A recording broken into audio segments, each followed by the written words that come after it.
Going into Elden Ring, I had planned from the start to do a bleed build and was having a lot of fun with it. But then I stumbled on the Seppuku weapon ash and put it on my twin blade.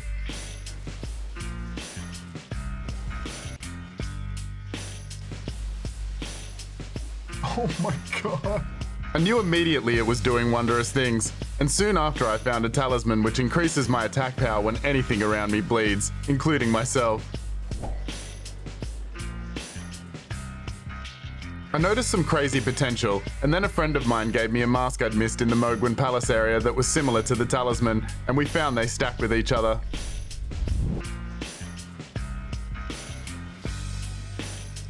Easy death on that guy?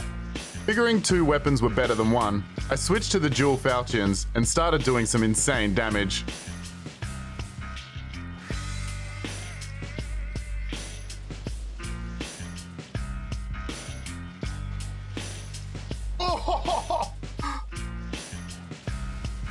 Yep, he's dead.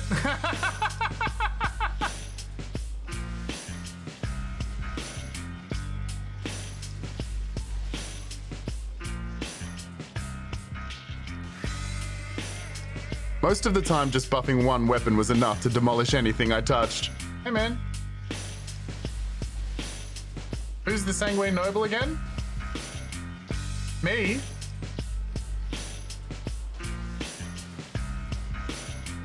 And it made short work of most bosses, even if they didn't bleed because of the damage increase.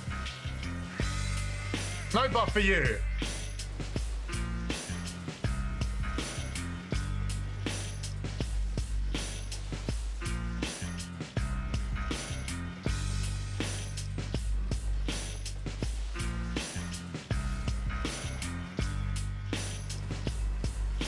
Eventually I found a new talisman which would help increase attack even further.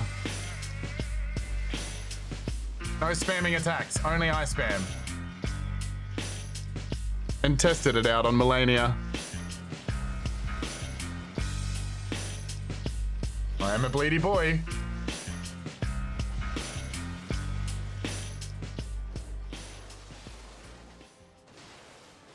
So this is the build. I'll showcase how it works, then show you where to get everything.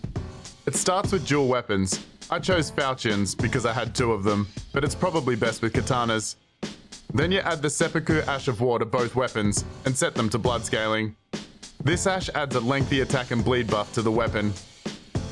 Next we put on the White Mask, which adds roughly 10% attack in the vicinity of bleed. This can be obtained by following the White-Faced Varre questline from the beginning of the game. The next important part of the build is the Lord of Blood Exultation Talisman, which adds about 15 to 20% attack in the vicinity of bleed and stacks with the White Mask. It can be found in the Lydendell Catacombs, down in the sewers under the capital. Lastly, I use the Rotten Winged Sword Insignia that adds attack on successive hits and procs extremely fast on dual weapons. This is obtained by following Millicent's questline to its end, but there is a normal version of the talisman that can be found earlier in the game. Any other 2 talismans will do, but I use the Radagon Saw Seal and the Erdtree's Favor. Looking at the stats, we can see I have 366 attack on both swords. Now let's see what Seppuku does on its own with both weapons buffed. I'm now at 396 attack with just the ash. Now I'll add the White Mask and find that Seppuku activates the mask's buff, which brings me up to 436.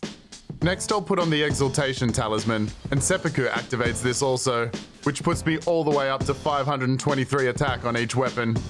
And last we'll see what the Winged Sword Insignia does for the damage. The Insignia's buff lasts for a while, and seems to erratically increase your attack, but altogether it makes for a devastating combo. Keep in mind that if you want to buff both weapons, you need to start by switching over to 2-handing your left weapon first. Buff it. Then switch back to dual wielding and buff again.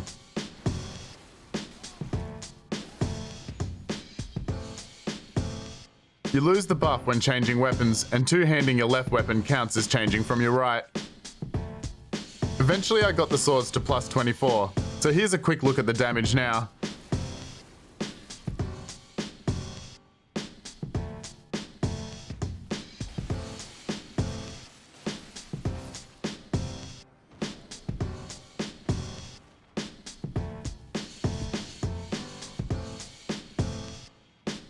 As a side note, that should probably be its own video. If you have 19 Faith and the Old Lord's Talisman, you can extend the spell duration effect of the Fire's Deadly Sin incantation, and if you use Seppuku while the spell is active, it turns the Fire AoE into a Bleed AoE, which complements this Bleed build very well.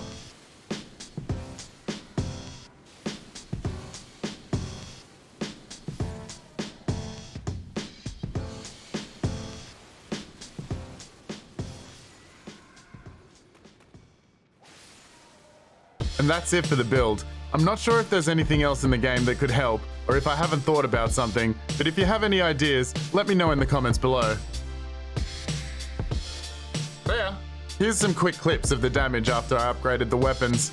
Then I'll show you where to find everything. Oh, it's the Beast Man. Bit of bleed.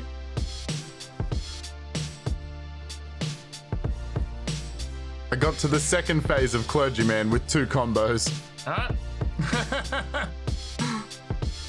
Hello, lady.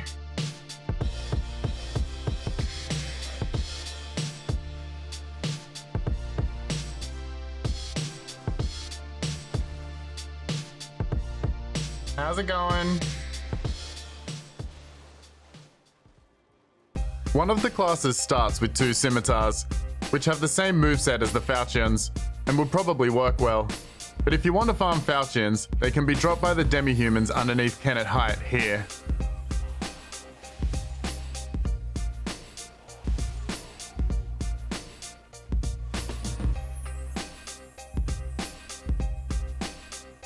The Seppuku Ash of War can be found from the Freezing Lake Grace site, somewhere around here.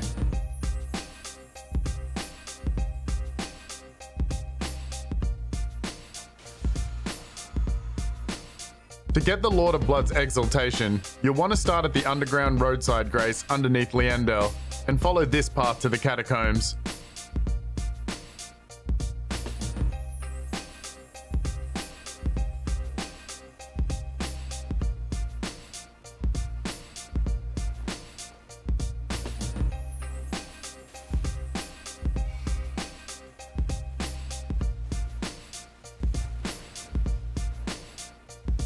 Defeat the boss here and you'll receive the Talisman. To get the White Mask, you'll need to follow the White-Faced Varre questline from the beginning of the game until you reach the Mohgwyn Palace, where you'll be invaded 3 times by a white-faced NPC and he will drop the mask. Make sure not to kill the boss in this area like I did, as you won't get invaded anymore. He invades in this area.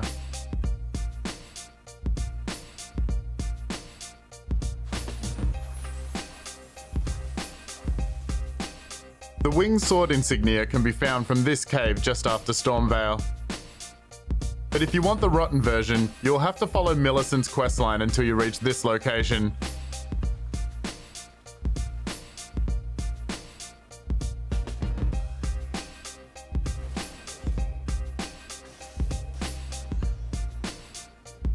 Once you find a mini-boss here, you can be summoned into Millicent's world to help her, and will receive the Talisman as a reward.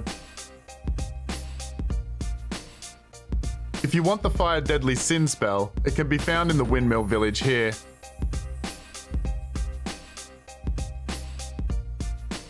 And lastly, the Old Lord's Talisman can be found in Farum Azula,